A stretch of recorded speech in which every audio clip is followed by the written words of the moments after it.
Hello, you're watching World Talks on TVP World. My name is Sascha Fahrbach. A stalled oil pipeline, frozen war loan, and billions in withheld EU funds have all converged into a single high-pressure negotiation in Budapest with Brussels. Now, with the Druzhba pipeline flows restored and Ukraine's financing unblocked, we ask what's next for the relationship between Budapest, Brussels, and Kyiv. We're now joined by Rebecca Christie, Senior Fellow at Bruegel. Good to have you with us. Welcome. Morning. So let's just go back a little bit and just get the bigger strategic context here. How critical was the restoration of that Druzhba pipeline into all of this? And where does this take us in terms of energy security for the future? So I'm in Brussels. I'm not in Budapest or Kyiv. From here, it seems like the election in Hungary that showed that Viktor Orbán has lost and will be transferring control of the Hungarian government very soon meant that the calculus had shifted. Just vetoing this 90 billion rescue loan to Ukraine indefinitely wasn't going to be a winning strategy. So instead, the question was, what can he personally take away from it? And by cutting this deal to reopen the pipeline, it gives him a win on his way out of office instead of continuing to stonewall till the very end. Mm-hmm. And I mean, this has been also on the calendar. I mean, this has been essential, not just for Ukraine, but Brussels has been pushing this to get the vital money released. That does seem to be happening now. But also, let's take a look a bit further at energy. I mean, it still has shown us very much the dependency that still remains, despite all the action by the EU, of Russian energy. How has that shifted now? Do you sense that this will be addressed again? I mean, it's still early days with a new prime minister, but still, how is that going to play into all this? The energy situation in Europe is going to be on the top of our minds for a very long time to come.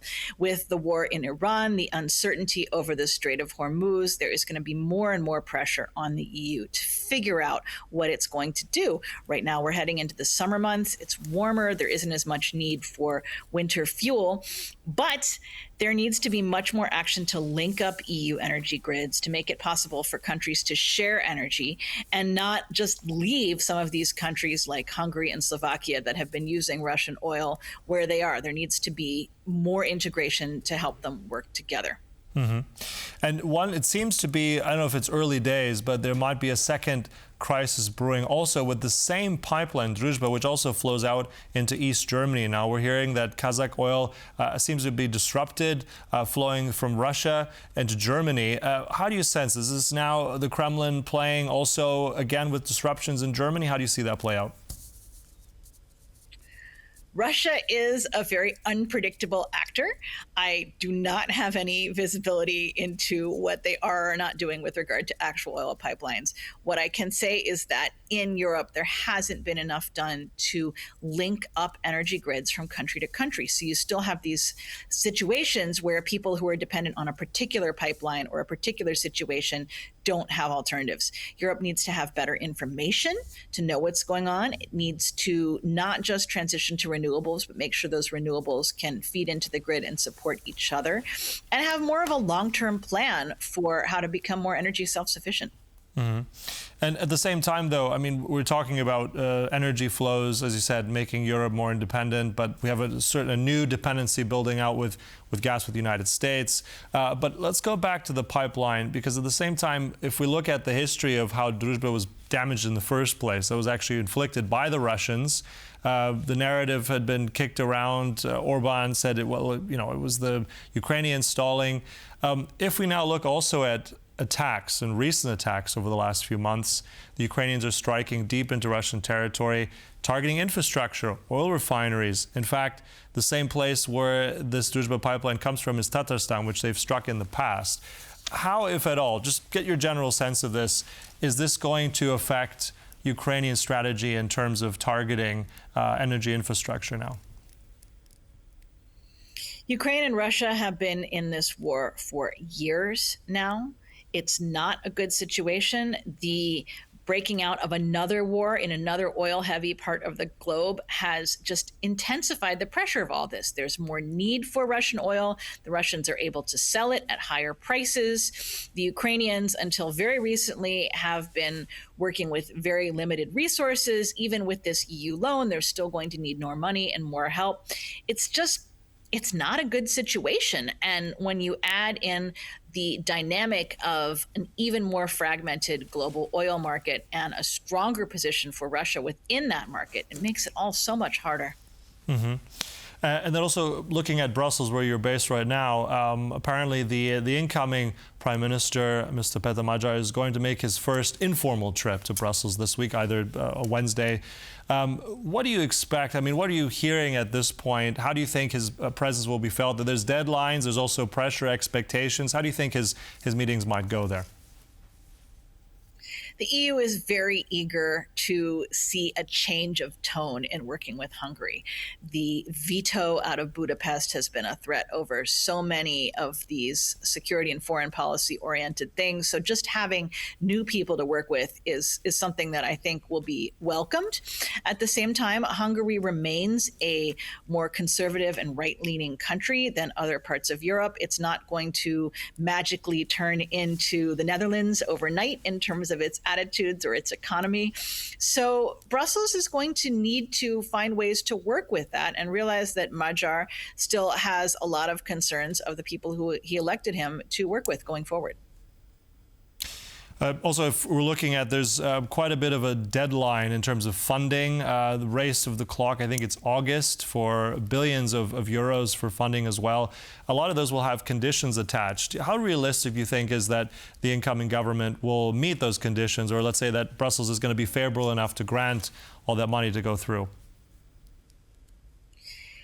From where we sit now, it looks like if the new government can show that it's making a good faith effort to restore the rule of law and restore a lot of these things that their funds were being withheld over, that the EU will work to withhold the funds. There's an extra wrinkle in that Hungary also has to keep up with the EU's fiscal rules. So it's squeezed on two angles. On the one hand, it's got to unfreeze the funds that have been on hold for a while. And on the other hand, it needs to manage its debt levels and its budget so it doesn't run into trouble with the same rules that all EU countries have to follow. Mm-hmm. And then also finally, if we're looking at the case of Hungary, I mean, this is going to be probably the subject of many reports, books, and discussions. But just practically from where you are, where do you see the lessons that Hungary has learned through this process, this transition now after 16 years of Orban, for other countries, if we're looking at democratic backsliding, etc., keeping up to EU rules? One of my colleagues at Bruegel has said that the Orban regime in Hungary changed the EU as much or more as the Brexit transition, because when the UK left the EU, it left, whereas Hungary has stayed in and has been putting pressure on the EU's institutions and decision-making structures from the inside. It has forced the EU to come up with new and creative ways to get around a lot of the constraints of consensus and unanimity that have been part of the bloc from the beginning. There are some of these tools that are very helpful. For example, with the 90 billion Ukraine loan, there are several things to be happy about this loan. One of them is that the joint borrowing itself was not contentious. The EU has become accustomed to going to bond markets together.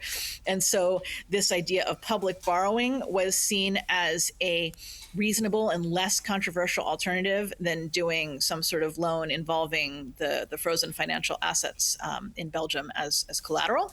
So we've got EU public borrowing. And then the other thing was they came up with a way to use the EU budget and its rebates as a way to mitigate whatever risk that people feel they are taking on. Right now, of course, it's a loan, so there's no immediate risk. There's no immediate upfront cost to anybody's taxpayers. But if those costs should materialize down the line, the EU can simply do some accounting on its internal ledgers and credit, along with all the other credits and charges and things like that, the national accounts, rather than having to set up a whole special purpose vehicle, a whole nother thing. So this idea of using budget rebates to get around the unanimity problem was a major change, and one that could be a real legacy for the way Hungary and other countries work with the EU.